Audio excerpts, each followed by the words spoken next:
morning, everyone. And Father George Williams for the Catholic Prison Ministry Coalition. Welcome to our December 22 webinar. And today we're talking about a really important topic that people don't often think about, and that is the grief that's experienced by people who are incarcerated, by their families, by all those who are connected to the criminal justice system.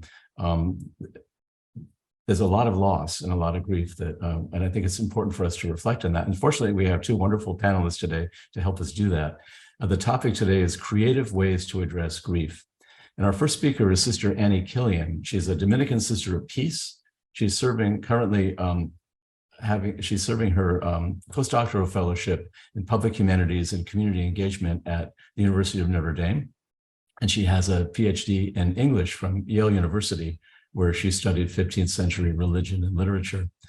She's taught for various in-prison college programs in Connecticut, Indiana. She's volunteered with the Colby House Jail Ministry in Chicago. And as a teacher and a scholar, she is passionate about the humanities' power to foster introspection, thoughtfulness, and dialogue for the sake of the common good. And so we're also honored to have Beatrice Parwatikar, and she, as a member of as is Sister Anne Killian, a member of Pax Christi USA.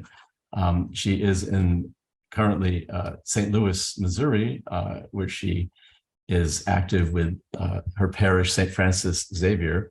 She spent over 30 years writing to prisoners around the country. She was co-chair of the Jubilee USA, and she was on the first lay ministry board of Maryknoll. She's also an ambassador of peace with Pax Christi.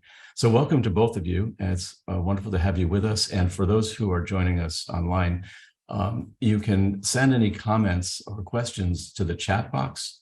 And I'll make sure I watch that, and I'll forward those to our panelists. So why don't we start with a quick prayer? And this is a prayer that was written by a brother Jesuit, and it's called the Prayer of Surrender. I pause to reconsider this mortal life in light of you, a world where the center is not me. In the end, let many hearts speak when I am judged. One collage of many faces, bodies, hearts that have blended to my own, that have saved me, lifted me, even now bring me close to you. I pause to reconsider this mortal life in light of your merciful heart, with which my own has come to beat and sink, with which my own has come to love. I pause to reconsider and surrender, which is nothing more than to be open to serve each face, body, heart, trusting that they are my way as I am theirs to you. Amen. So welcome, Sister Annie. We'll start with you. Thank you, Father George. Thank you for the introductions, and thanks to all of you for tuning in. We're grateful to CPMC, especially Karen and Kira, for inviting us and hosting this webinar. Beatrice and I share a commitment to peacemaking, and that informs our ministry and our work with people who have been affected by incarceration. So we're talking today about loss and working through grief, healing and finding peace. And it's an especially timely topic at this point in the year when we're entering the holiday season, a season that is very difficult for all who are incarcerated, and especially those who have recently lost a loved one. So I'm going to begin, and I'm going to share my screen here. And I'll be talking about a program that I developed for Colby House Jail Ministry in Chicago. And Colby House goes into Cook County Jail. And this was during the COVID-19 pandemic, when we couldn't actually go into the jail to be with people. So we were trying to find ways to still carry on our ministry of accompaniment. And the jail raised a concern about people who had lost a loved one during COVID-19, when so many of us lost loved ones and friends, but who were incarcerated during that time. And so for all of us, the pandemic changed the ways that we were able to grieve. And especially for people who were inside, not being able to be with family or to carry on the rituals that normally go with grieving. So I developed this as an 8-week correspondence course. So we would send in a weekly handout, and people whom the jail had identified as having lost someone within the past year could participate and write back to me. But the kind of exciting thing is that this program caught on. It's gone over well in the jail, and so it has continued over the past couple of years, and the jail is wanting to expand it to all of their tiers. So we're excited that it will, hopefully more people who need support at this time will be able to have these resources. So I'm just going to share a little bit about the resources that I put together and offer it to you as something that could help as you are accompanying people who have experienced grief. And of course, the entire experience of being incarcerated is an experience of loss, whether there's that immediate death or not. So many losses, and we all know that. So let me see. I'm going to move my slides here. All right. So the kind of premise of this course, each of us is going to live through the death of someone we love. And how do we rebuild our lives? We enter a new reality once we've lost someone that is close to us, someone that we love. So to really be able to understand the physiological effects of grief, the way it impacts on our bodies, our emotions, to try to get in touch with our anger, our rage, our sadness, and to tell the story. That I think the most important work for those of us who are accompanying people who have lost someone is to listen as they tell the story of the person that they've lost and what that person meant to them. And then what are some ways of remembering that person, of memorializing them, and of thinking about how do we carry on their legacy? How do we receive the gift of their lives and carry it out into the world? So the sort of topics that I go through, and I should say that this telling the story is so important, but sometimes that's hard to do. It is hard to talk about a loss that we've experienced because the grief, the pain is so heavy. And so I use a lot of poetry and art as a way to help people open up, find words that maybe they don't have. Sometimes responding to images, writing about a poem can be a way to get you to start talking, and then you can try to make connections to how are you feeling, what has been your part of your experience.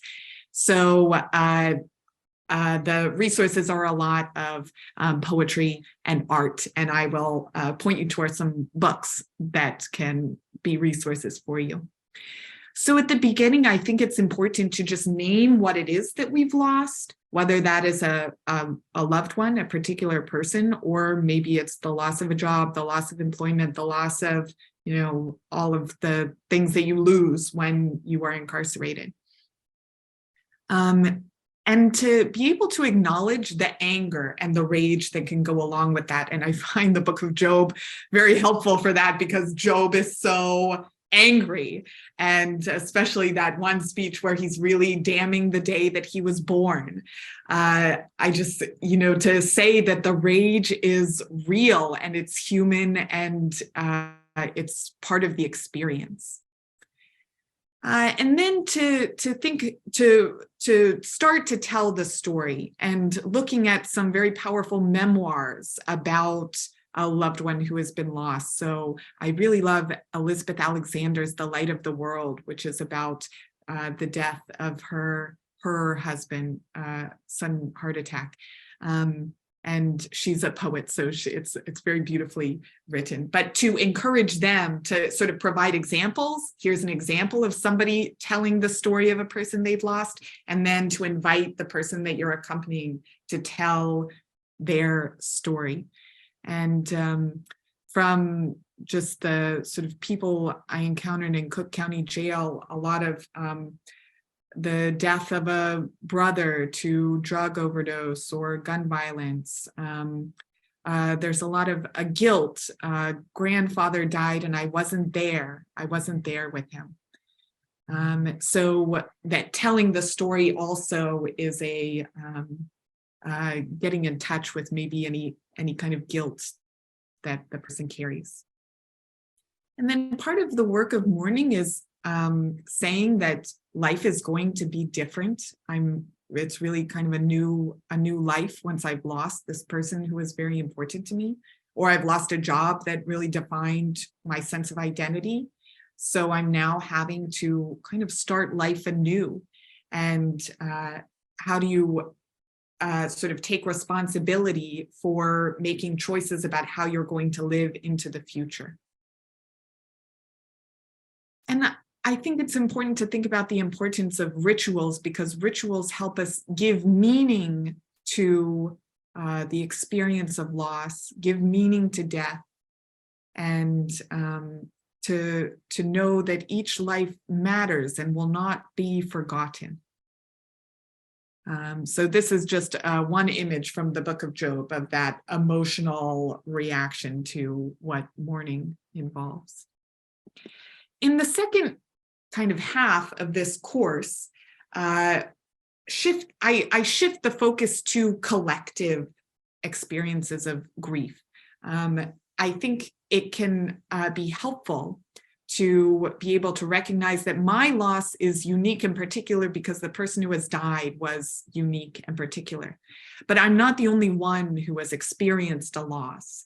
And often when the loss is connected to injustice, or to sort of social structures of violence, like gun violence or like drug epidemic, to be able to make that political connection to the larger context of, is this death related to an issue of injustice? And is it something that we lament and that we protest?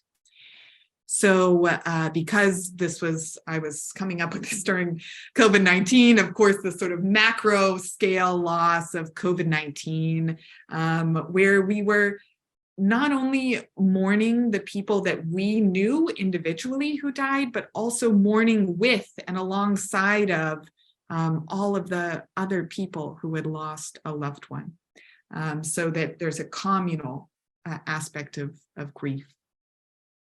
The importance of lament as a political action. 2020 was also, of course, the year of Black Lives Matter reckoning. So I have this image here of Titus Kaphar that was on the cover of Time magazine shortly after George Floyd's murder. So the importance of standing with those who have died from injustice, and saying that their lives mattered, saying their names, and how can that motivate us to work for justice. And then some other activities to invite people to do, like to write an obituary, to talk about the legacy of the person who has died. And then I provide some both poetry about choosing life and healing, but also meditative practices that can help with letting go of whatever that emotion, accepting it, and trying to release that energy into the universe. So kind of big points. Every individual loss, the loss of any individual person tears the social fabric of a family and community.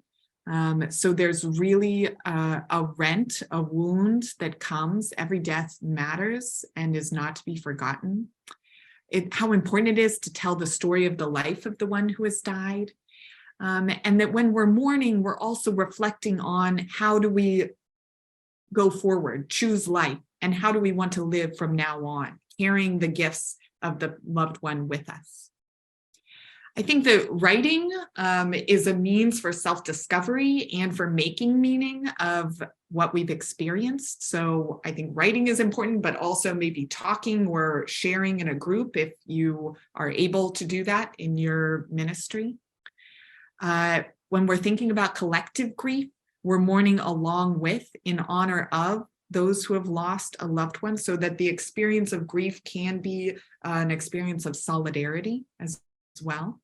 We refuse to forget, especially those who have died because of injustice, that we are in solidarity with the dead as well, and that we're trying to practice mutual care.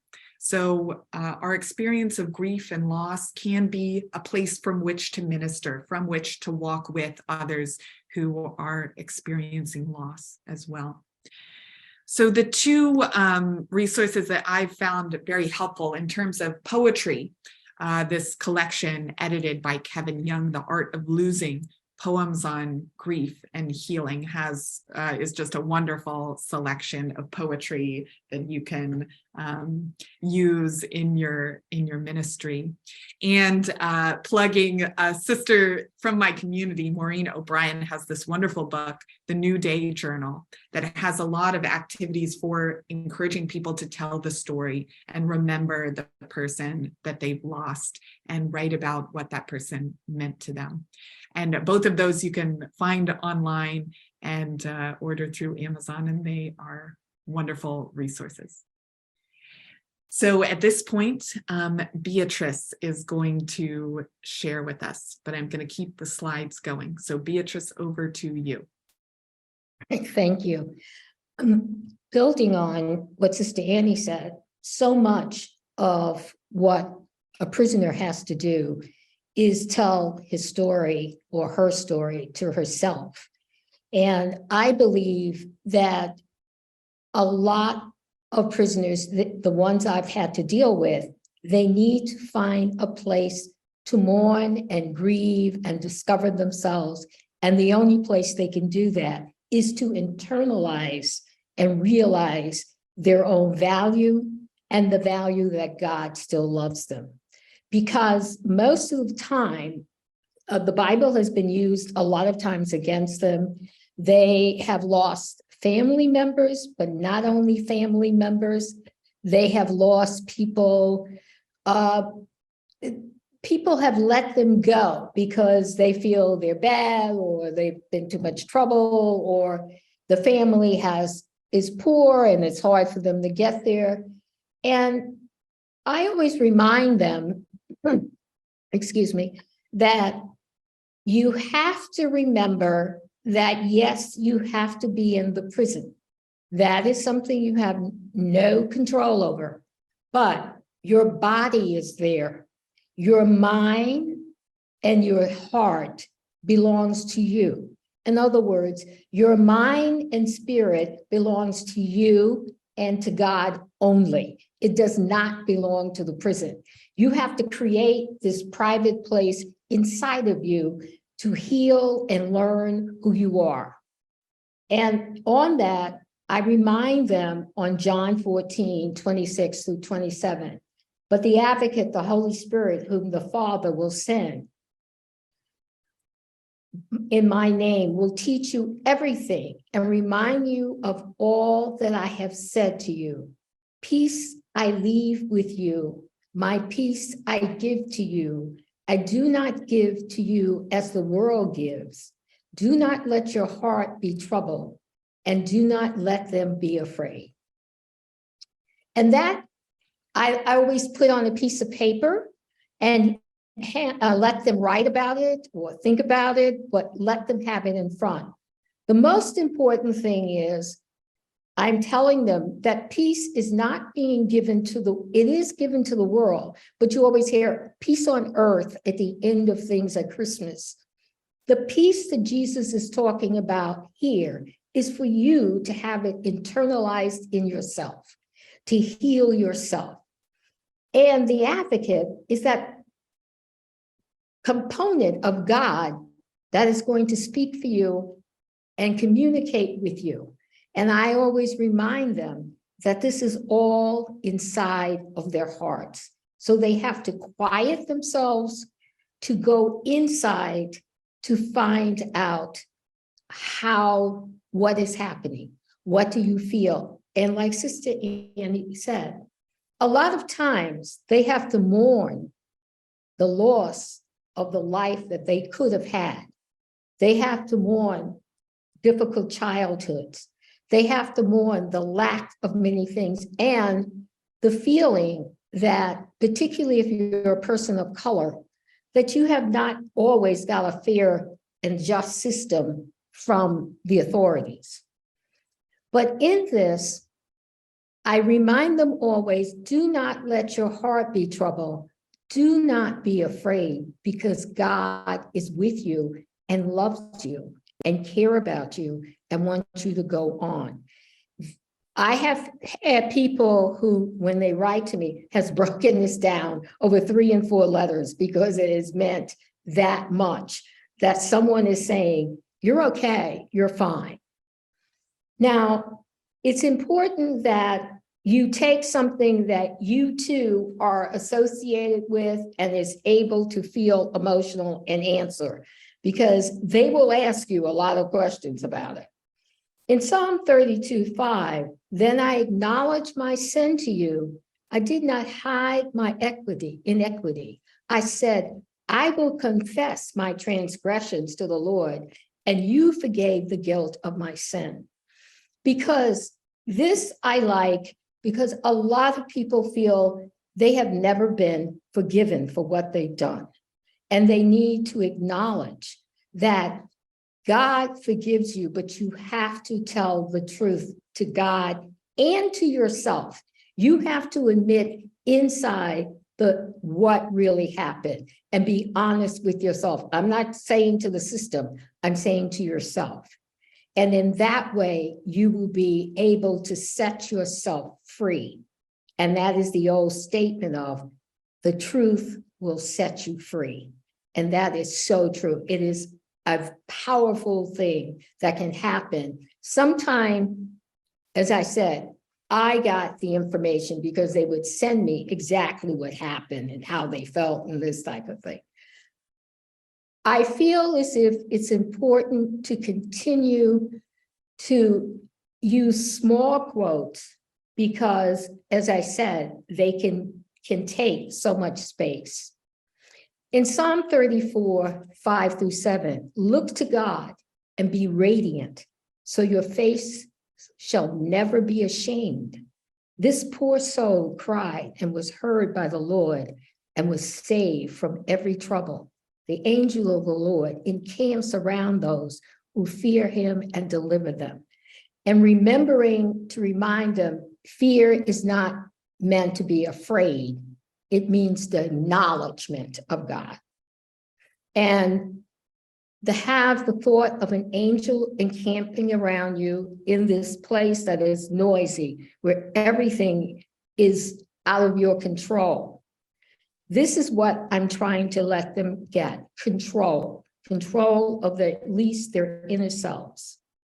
And your face will be radiant. So your face will never be ashamed. You need to walk forward and not be ashamed of what has happened. You are not your worst act. You are many more things. And that is one of the things that should be conveyed.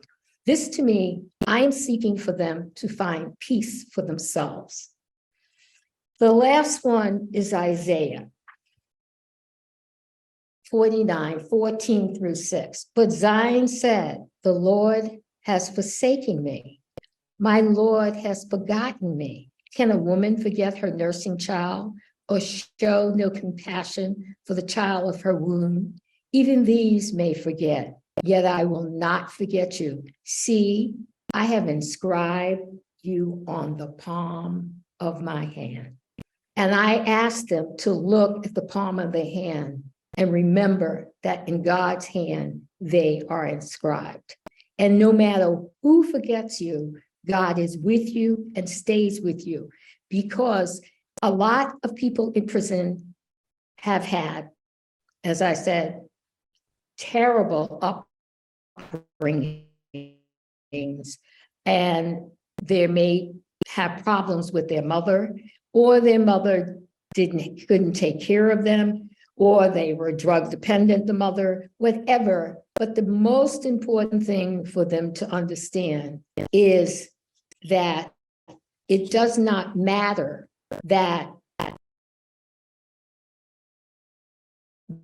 the mother doesn't remember, are a child of God, and you will always be remembered by God. Everything I'm asking them to do is find a place of peace in the prison, and that place of peace is within them. And that is the reason I offer that. I also find the ELF help books, because they're just one page with something, is very helpful for a lot of them. And they're very healing, because they're meant for you to do it on your own. And this is a way that they can work and have something to do with their own healing and help. Some prisons do have the books in the library, some don't, but they're not, well, I don't know now, but they were not very expensive, and you can get them. St. Myron has now made them more available, and you can contact their book supply. I again would like to say that on grief, yes, there's the grief of losing a person, but there is the grief of losing yourself. And this is what I try to help people find, is that finding the way back.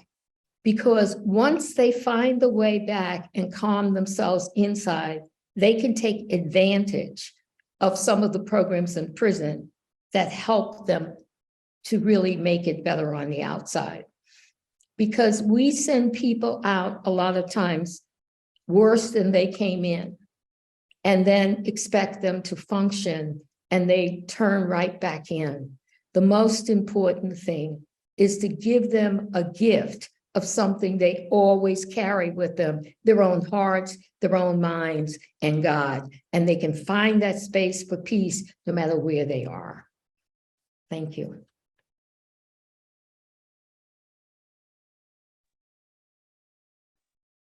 Well, thank you, both of you, for those insights. And there are a few comments that people have forwarded, and I wanted to share one. Sandra wrote, one thing a friend told me, that when he was going through the loss of his family member while in prison, he could not mourn or show any emotion because in prison, especially in a men's prison, you don't want to be seen crying, because the other prisoners see that as a sign of weakness, and it makes you more vulnerable. So, and this kind of raises to me also the question about how do you notify people? What's the best approach for the immediate bad news of bringing news of a loss to prisoners? Because I kind of had to learn that on the job, which is not the best way to do it. But I think for many of us, you find, whether you're a volunteer or a staff person, you're thrown into the position sometimes of having to be the bearer of bad news, and the CEOs are even less trained to do it. They don't want to do it. So, any thoughts on, how to sort of help people at the initial stage before the grief even hits them, as you're dealing with bad news and loss? I remember receiving one letter where the person was talking about having a telephone call, and it was an unexpected death, so they had no reason to necessarily have any sense of what the phone call would be about, but they had an intuition that it was a bad call, and heard the news from a family member over the phone, and how devastating that was. Goodness, I mean, I guess my thought is if there's any way to give the person some measure of privacy for that initial shock, because it is so emotional. And I don't know that there is anything, like any response feels inadequate. I think that is inevitable in some way. But maybe Beatrice, you have other ideas. Most of the people I've known who found out about a family member that died, it's unfortunately either by phone or by a letter. And it's, and that's the way they've been forced to deal with it. And they don't, I agree with you, Father, they don't want to cry or show weakness because that makes you vulnerable, air quote, in the prison. I think if there could be some way, I agree with Sister Annie, if there could be some way for just a short, they could pull them out and take them into a separate place and tell them, or deliver the letter, or even if they have to get the phone call. No, but I think what happens is it would be difficult because, like, you may have a family member calling that the prison does not know to say, Dad died. I mean, this is the way several people I know have heard it, is that, they're calling and seeing and saying, well, do you think they will bring you to the funeral or something like this? So there is a lot that is responsible at that time for the prisoner themselves. And because if it is a very close member, like mother, father, grandparent, they might really want to feel as if they can go. And that might not happen. Yeah. I would also invite any of our attendees today who are listening in to write in the chat what your experience has been. My experience has been, I had to do this a lot in the prisons I worked in. And first of all, it's always important to verify that the information is true. If you get a phone call, that make sure that the person is actually telling the truth, because I have known of examples where people have told people terrible things that just kind of hurt them. And if you don't verify that, you don't want to play into that. The other thing is, you're right, Beatrice, it's really important to remove them from the noise and the cell block if it's possible, and have a private place where you can talk with them. And the other thing is, I always found that, particularly with men, I mean, most of my experience has been working with men prisoners. I imagine women take the news pretty much the same way, but they might have a different way of expressing the initial reaction. But usually compassionately telling the person what happened, and then letting them have some quiet time. You don't need to talk. You don't need to kind of explain anything. They need to process, they need to absorb it. And oftentimes I would have them go back to their cell, especially if they had a cellmate. If they're alone, it might be a little more careful. And just give them maybe an hour to sink in, and then go back and check when they've had a chance for the information to sink in, because they have to go through an internal process of acceptance, at least, the initial shock wears off. And then you can listen and have them talk, and maybe make a phone call at that point. If they allow it. And also my experience is it's really rare that we would allow prisoners to go to the funeral. Occasionally they will. It's sometimes detainees in a jail. And when that's possible, it's wonderful, but it's rare. And you can always ask for it though, and maybe work in your own institution to make that more part of an acceptable policy. Okay, so that's my experience anyway. So other people have written so far. Would you suggest a grief and loss support group in a prison under the chaplain's supervision? I'd say yes, but what do you say? I think the New Day Journal by Sister Maureen O'Brien is designed to, there's a facilitator's guide and kind of activities that can be shared in a grief support group. And I think it is that from the letters, there's like a real desire I want to help other people. and to care for others. And I think that is empowering in a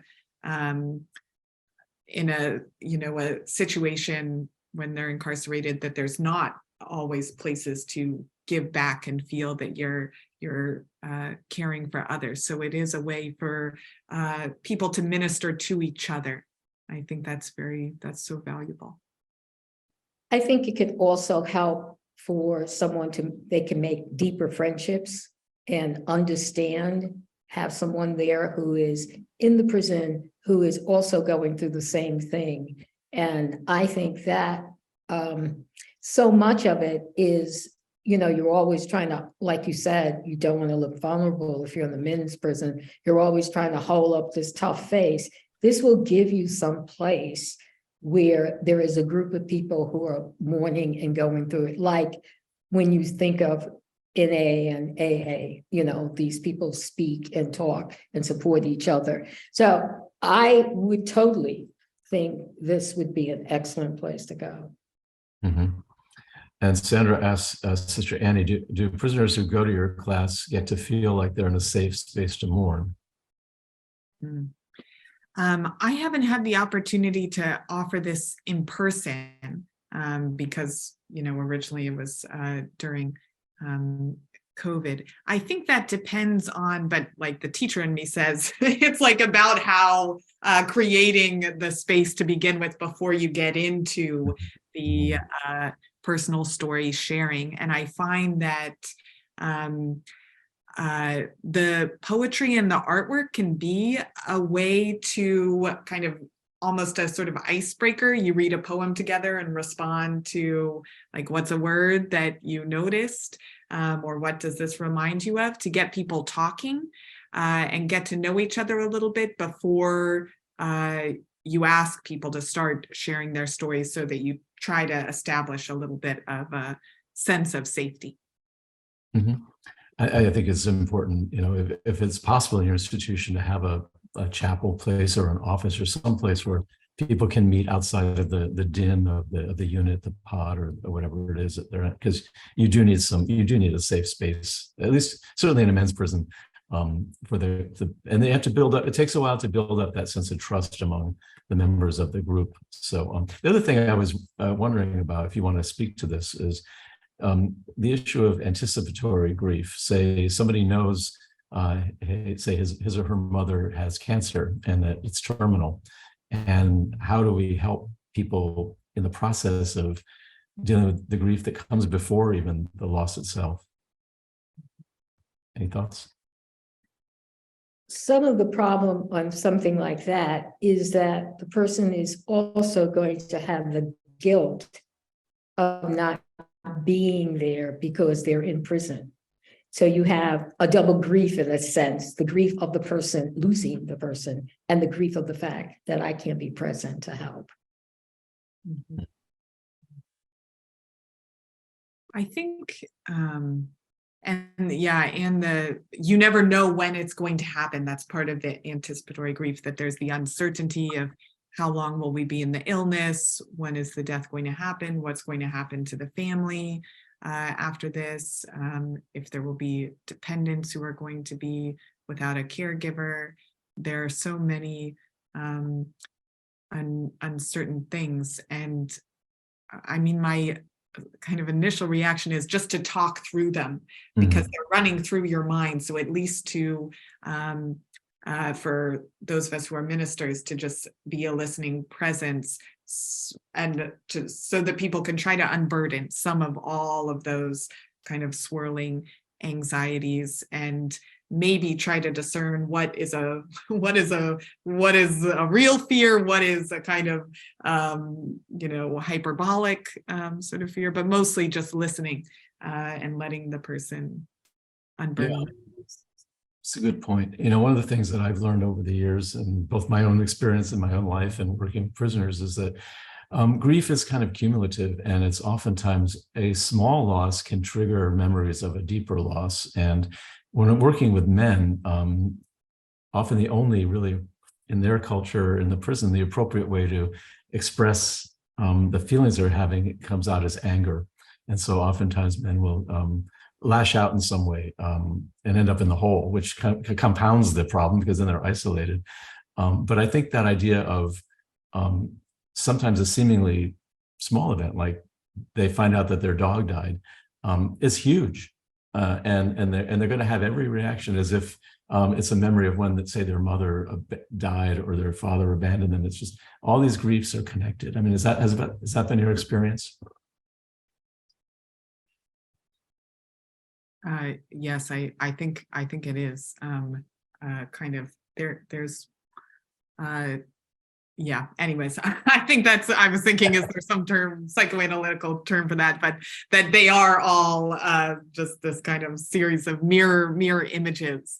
There's a mirroring. And also you have so much of, again, as I said, the feeling of helplessness and loss, because you're in a situation where you don't have the control. You can't do certain things. Yes, you can lash out and be angry and wind up getting. That was what was happening to the person last person I was dealing with. They had kept getting angry and kept getting more time added on to their sentence. But the key thing is you do need to help them figure out a way to process slowly and quietly so that they don't compound the problem, but also realizing you do have the limitations of the prison.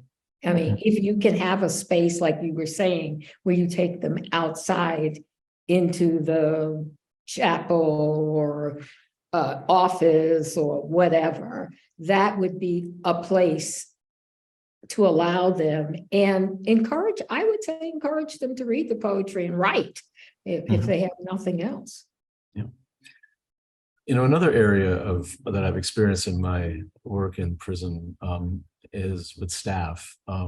Oftentimes they experience losses in their own families, of course, like anyone else, or, you know, the average life expectancy of a correction officer in this country is 59 years old. And we just had the experience last week of burying a 57-year-old correction officer who was very well liked by his peers.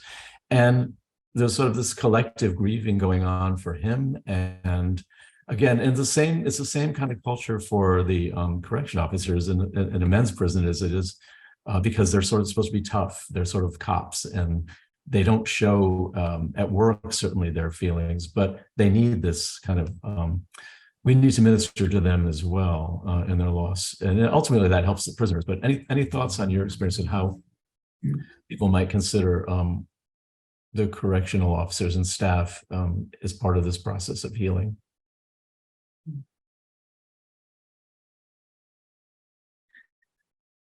Yeah, I mean, I guess what comes to mind is, can that be a place for asking or just thinking about the prison as a workplace and the culture, and how can we make changes within the structure that will just protect the mental health and well-being of everyone there, including the officers. I think that just has to be part of our larger issue with thinking about justice in the carceral system, to really lift up that the officers are also victims of this system. Any thoughts, Beatrice? It was interesting because last Tuesday, as I said, I had gone to witness outside the prison for the death of Kevin Johnson. And the thing that most struck me was the guards were dressed, all in fatigues, and the guns were hanging, and they were being very sort of, I felt like I was under an army invasion almost. So when the head of them came closer to me, I said, "Oh, I want to thank you for turning on the lights, bringing lights and doing that. Thank you very much." And I can see he started to soften in his face. And I said, "I was really afraid when I arrived here and saw you all in the fatigues and the guns and everything." He said, "Oh, ma'am, I don't want you to be afraid." And and when I got ready to go back to the bus, he had one of the officers walk me with a light. So the key thing is we have to accept as Andy said, they're in a human situation as well. Mhm. They are, in a sense, they're trapped in prison while they're there working. Yep. And they also take a lot of the anger and that is directed towards them home. I mean, because many guards are abusers and things like this you've seen and, read about.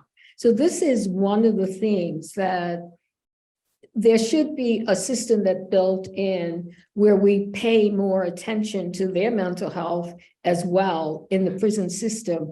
And I don't know, I know they're short, I don't know how it is in every state, but they are short of guards and things, and that is making it more difficult on the prisoners as well as on the guards.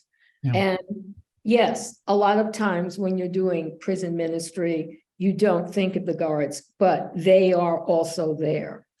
Yeah. Thank you. I just remember when I was doing research on this, one of the correction officers shared with me that she had received some bad news on the phone at work, and she had nowhere to go in the prison. There was nowhere to kind of go and just a safe place for her. So one of the things we can do is certainly advocate for space for the correction officers to kind of go and chill out for a while, because it's the environment is such an inhumane environment for everybody involved. It really has a terrible effect on everybody. So thank you for those thoughts. I think as we're coming up to the final part of our webinar today, I wanted to share with you some of the upcoming events that we have planned. And for our January webinar, we're going to be welcoming 4 talented people who are representatives of national Catholic organizations. And we're putting the slide up now for you to see that. And they're all working for legislative change within the prisons and the detention system, and also working to eliminate the death penalty. So this would be an opportunity for all of us to focus on the legislative work that can be done in advocacy for prison ministry, reform, and justice. And that's, again, on Wednesday, January 18th at 1 p.m. Eastern Time. And it's a little later in the month, of course, because we're going to be, we have the holidays at the beginning of the month. So please mark that down. We also have an educational reflection guide called Who Do You Say That I Am? And this is something that has been developed. It's a wonderful experiential resource for faith communities to explore the effects of incarceration and to discern what our faith calls us to in response. So this is crafted for use in parishes, organizations, schools, small faith communities, and it's available on our CPMC website. It's also available both in English and in Spanish. So this is a great resource for you and your own ministry work. And let's see, the town hall meeting. Do we have any? Yes, that will be in. Can you put that slide up, Kara? Here we go. Linda McFarland is the executive director of Just Detention International, and she'll be talking about helping us gain an understanding of existing laws and how to respond and walk with people who sort of witness and experience sexual abuse in prison.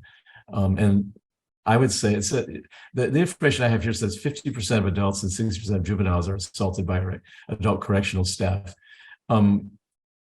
My experience has been that all of these estimates of abuse and in prison are underestimates.